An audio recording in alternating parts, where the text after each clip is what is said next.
बगजरंगी पाटील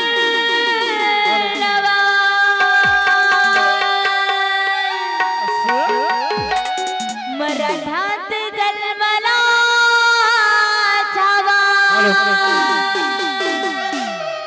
लग्न मंडपात बगजरंगी पाटील शेवटच्या कार्यक्रमाला या ठिकाणी आता लगेच सुरुवात होत आहे। लग्न मंडपामध्ये शेवंतीच्या कार्यक्रमाला लगेचच या ठिकाणी सुरुवात होत आहे। तरी आजूबाजूला बसलेली पाहुणे मंडळी गावकरी मंडळी सर्वांना सूचित करण्यासाठी की त्यांनी ताबडतोब या ठिकाणी लग्न मंडपात स्थान बनावं।